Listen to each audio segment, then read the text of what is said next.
Shalom, shalom. First and foremost, I want to give all praise, honor, and glory to Yahweh, Bahashem, Yahweh Shai, Bahashem, Rakah HaKodash. Double honors to the elders and bishops of Great Millstone who teach and rule well.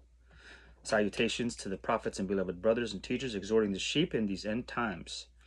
The title of this epistle will be entitled, You Shall Remember Yourself. You shall remember yourselves.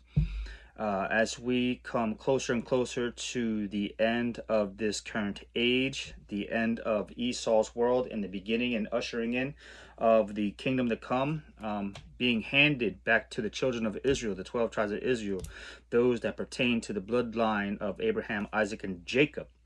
Abraham, Isaac, and Jacob, in which whom the covenant was designed for and held an oath through Abraham, Isaac, and Jacob unto the generation of the children of Israel, the 12 tribes of Israel.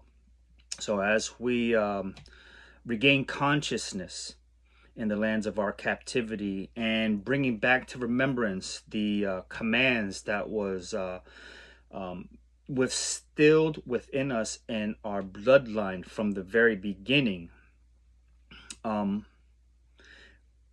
it is sweet in your mouth as honey, and first coming to the acknowledgement of who you are when you wake up out of your deep sleep, but then it becomes bitter in your belly because you understand the transgressions and the curses and all the reasons why life hasn't been so favorable unto you. And it wasn't supposed to be, because this is the land that we were scattered to for our disobedience and our forefathers' disobedience.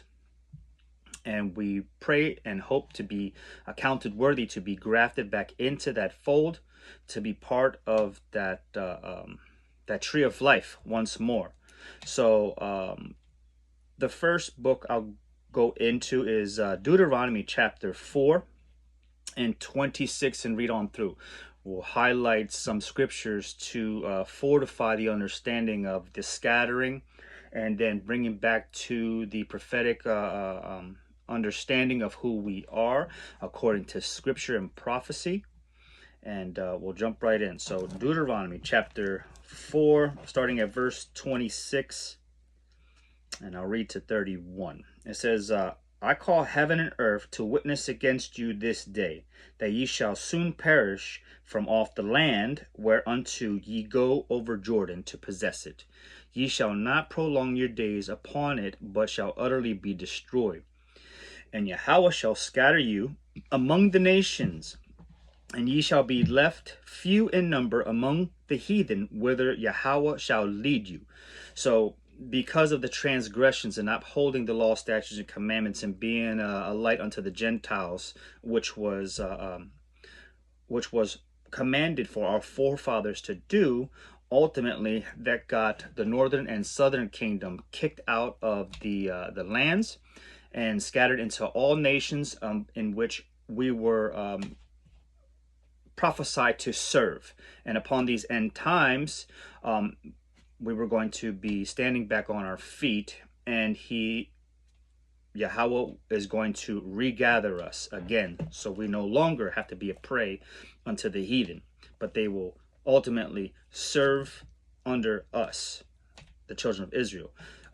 Verse 27, and Yahweh shall scatter you among the nations, and ye shall be left few in number among the heathen, whither Yahweh shall lead you. And there ye shall serve gods and work of men's hands, wood, stone, and neither see, nor hear, nor eat, nor smell. So all these false religions have been developed by man to continue to have us in a state of sin, not knowing who we were, worshiping false idols on the wall, picking up practices and religions that aren't our customs, calling on other deities and gods, and not having reverence for our own power, which is Yahweh, Yahweh Shai, right? So because we were discontinued from our heritage, given a spirit of deep slumber and sleep, didn't know who we were, because through generations of the offsprings in their captivities, We were disconnected, discontinued from our identity and who we are. But in these latter times, we are coming to the understanding through history and prophecy being combined to understand the deeper mysteries hidden within the scriptures here. So, verse 29 of Deuteronomy chapter 4, it says, "But if from thence thou shalt seek Yahweh thy power, thou shalt find him, if thou seek him with all thy heart and with all thy soul. Then when thou art in tribulation, and all these things are come upon thee, even in the latter days." We are in the latter days right now. We are in the final moments of this age being distinguished and resolved. "If thou turn to Yahweh thy power, I'm messing it up. Let me read that again, verse 30. "When thou art in tribulation, and all these things are come upon thee, even in the latter days, if thou turn to Yahweh your power, and shalt be obedient unto his voice, for Yahweh thy power is a merciful Elohim. He will not forsake thee, neither destroy thee, nor forget the covenant of thy fathers, which he said sworn unto them." So the covenant, the oath, has always been in force. It was always there, just waiting for an appropriate time for our punishment to be fulfilled, our time of punishment to be fulfilled. And then in the latter times we will come to the remembrance, because that's when he will start awakening up the children of Israel to come back to the remembrance of who they are and the covenant and their power, to cry out unto him, so that way judgments can be poured upon the nations in which they would not let us go. This is what's in the scriptures here, right? And that also being the larger portion of why we are under the curses as of yet this day, because we cannot get ourselves out from underneath of the curses until we are regathered, right? But in the midst of all these things, the curses will be then placed on our enemies, because of what judgments are said to be written within, because of the harsh punishments that we have been subject under, double in fact. That will lead us to Deuteronomy chapter 28. This is the curses of whom the children of Israel were placed upon. And I will grab Deuteronomy chapter 28 and verse 64. He says, "And Yahweh shall scatter thee among all people, from one end of the earth even unto the other. And there thou shalt serve other gods, which neither thou nor thy fathers have known, even wood and stone." Right? So the mission of the disciples given from the Messiah, Yahweh Shai, was to learn and entirely the law, statutes, and commands and prophecy, to go out and regather the lost sheep of the house of Israel, that was scattered out of the northern kingdom, for us to then be one whole again, no longer two nations, but now one nation, fortifying prophecy, and to be regathered in the end times, which is on the rise right now. So he said we will be scattered into the four corners of the earth. We will take on a different complexion, different languages, speaking different tongues. We will look like the other nations because of intermingling with them, and through generations, we will still carry that same spirit, that same rawak, but we will have a different outer appearance, and which is why we do not judge based on according of skin color or anything like that. But if your spirit bears witness with what is being said here, then you are more likely to be found to be of one of the 12 tribes, right? So this is the curses found in Deuteronomy chapter 28, and it's an identifying marker of those who have experienced these things. And this is a very good indicator that you might be part of that hopeful elect, especially if you're receiving what is being said here today. Deuteronomy chapter 30. This chapter here is a curse reverse, in which the children of Israel will cry out, receive these laws, statutes, and commands to observe them, to teach them, and to teach others to observe them too, and give them the download of who they are, in fact, heritagely. I don't know if that's a word, but I'll use that. So that way they can come back into the fold, receive this word, and be covered by the blood of Hamashiach Yahushua. Deuteronomy chapter 30.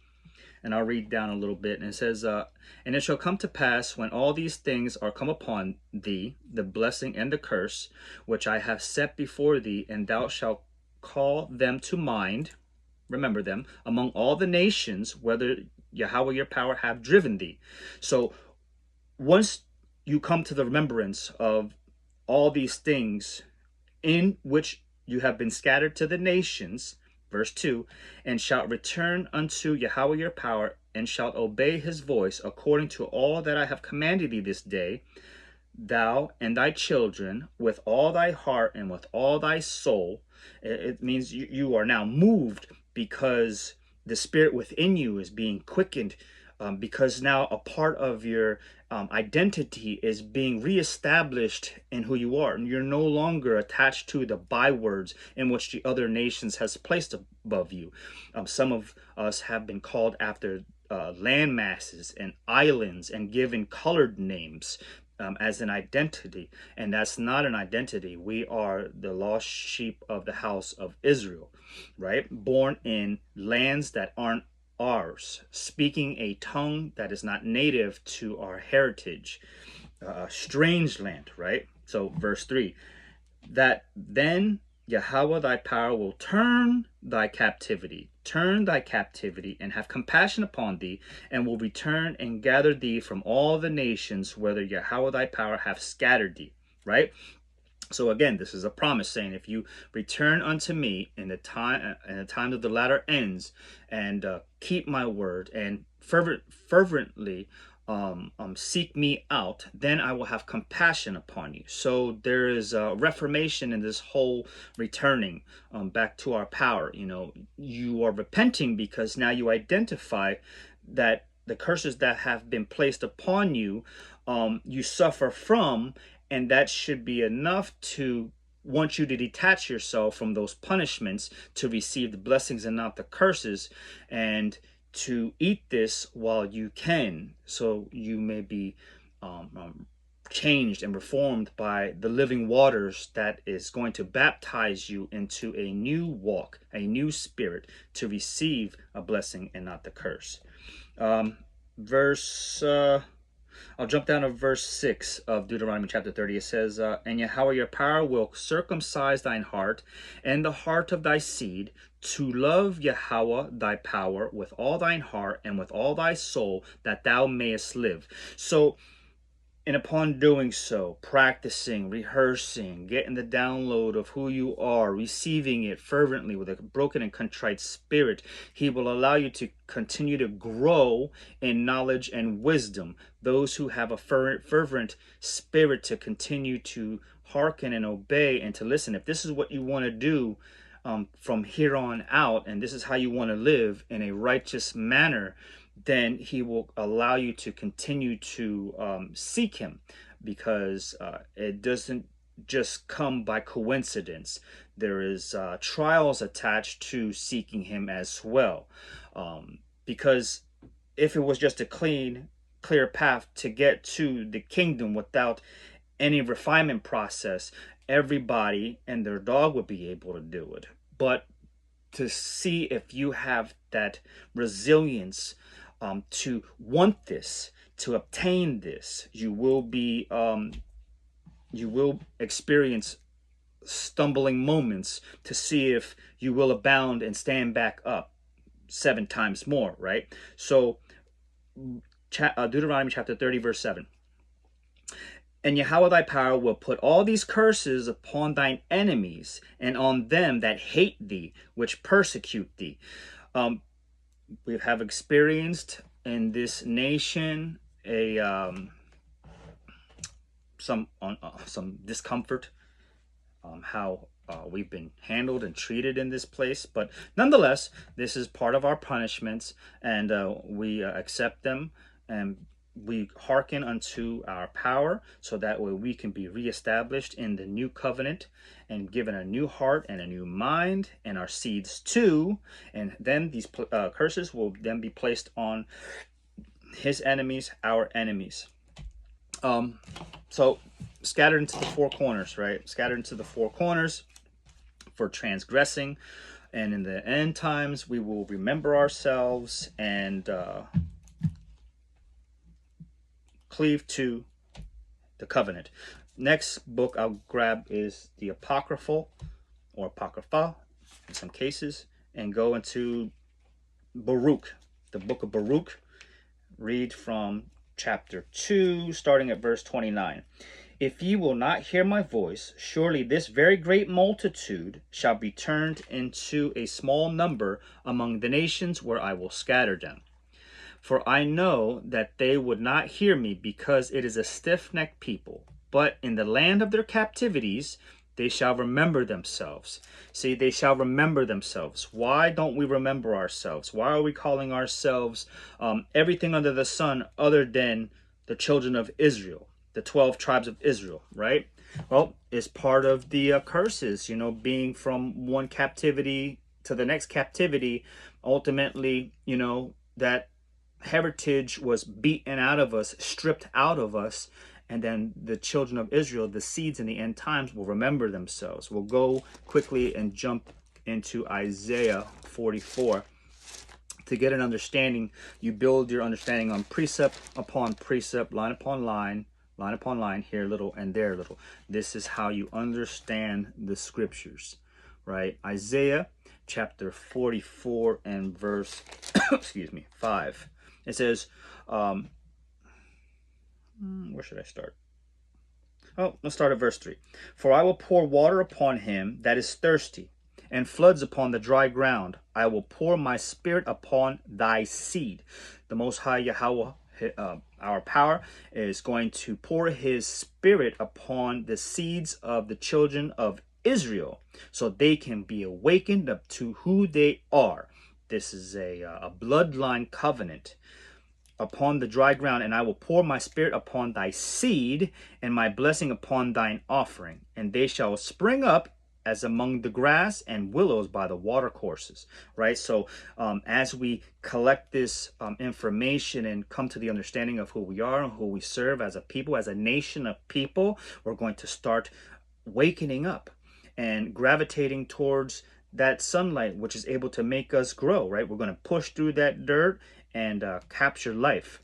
Verse 5. One shall say, I am Yahweh's, and another shall call himself by the name of Jacob, or Yahweh, and another shall subscribe with his hand unto Yahweh, and surname himself by the name of Yasharallah. We're going to say, I'm not a Negro American, an Afro American. I'm not going to attach myself to all these bywords and curses, but I now am of the children of Israel. I know who I am according to history and prophecy and these experiences that I'm identifying myself with. I am a child of the Most High Yahweh, by Yahweh Shai, an Israelite by blood, right? We are not any of these other nations, but we are of a particular and peculiar nation, a very holy and set apart nation. This is what the sovereign Yahweh has declared in the scriptures. We'll go into Zephaniah chapter 3 and verse 9.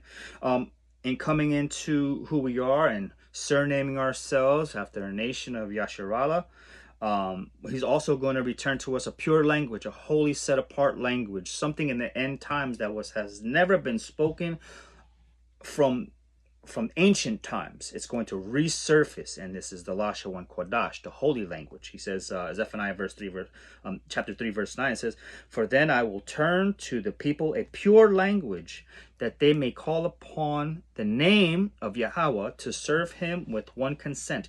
And in learning and establishing ourselves with the Lashon Kodesh, the holy language, and understanding that through the dispensation of times, the language has been diminished, and vowel points, and it has been changed, which ultimately changes the verbiage and the sound pronunciation and all these things, which change the name of our power, Yahweh, and our beloved Messiah, Yahweh Shai, and it is enforced. The language of Lashon Kodash, it enforces the scripture and give us a more deeper understanding of what is being spoken in this strange language, English, also known as Babel.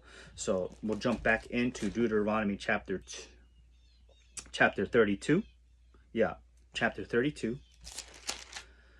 and verse 26.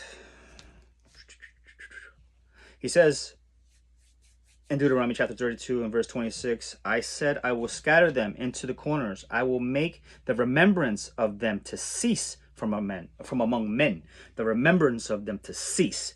You know, they will be nothing regarded. They will be outcasts of society. They will be looked upon as workhorses. And that's all that we can offer these nations is the strength and our gifts and talents to build up their nation, right? To fortify that understanding, go to Jeremiah chapter 17, boom, in verse 4. And thou, even thyself, thou shalt discontinue from thine heritage that I gave thee, and I will cause thee to serve thine enemies in the land which thou knowest not. For ye have kindled a fire in mine anger, which shall burn forever. So the Most High has stripped us of our identity, divorced us because of our transgressions. We brought idols into the house. We decked our house with folly, and we have practiced all kinds of abominations and enchantments and sorceries, and continue to feed our children, hopefully not anymore, these vain and unworthy said holy days, right? These are abominations unto Yahweh our power. So we were discontinued. We were given all these bywords, but at the end times we are going to awaken upon who we are and start serving our power with fear and reverence, and giving him all our mind and all our heart. Deuteronomy chapter 32 and verse 28 says, for they are a nation void of counsel, neither is there any understanding in them. So being discontinued from our heritage, stripped of our identity, divorced, kicked out of our land, put under the curses, we are now void of understanding. We don't know how to live a righteous way, and neither do the nations, but we're copying them somehow, believing ourselves to be good and wise. And this is very separate and of a lie, right? Because we're void of understanding and counsel. We're going to go into the book of Isaiah. Isaiah chapter 29. Everything has to be lined up in the scriptures for you to get understanding, right? So Isaiah chapter 29 verse 10, it says, for Yahweh hath poured out upon you the spirit of deep sleep, and hath closed your eyes. The prophets and your rulers and your seers hath he covered, and the vision of all is become unto you as the words of a book that is sealed. You can't understand what is being said here because of the iniquity that may still be lingering within your body. And if you can't receive this, it's because maybe there's something that needs to be purged out of you. And by truly repenting, he is able to have mercy upon you for you to receive this. But if you reject this wisdom, this book will be sealed unto you, and you will receive none of his words and instructions that is able to offer you salvation. Verse 11, and the vision of all is become unto you as the words of a book that is sealed, which men deliver to one that is learned. Now, because you have a desire that you want to learn, you say, can you read this please for me? I don't understand what is said. I've picked up different versions of Bibles and I still can't understand what is being said here. But, you just can't go out into any of these church environments and expect, whoever's standing up on a stage there to give you the truth, because more than likely they're not anointed to give you the sound wisdom that is hidden within, because it is like a book that is sealed, which men deliver to one that is learned, saying, read this, I pray thee.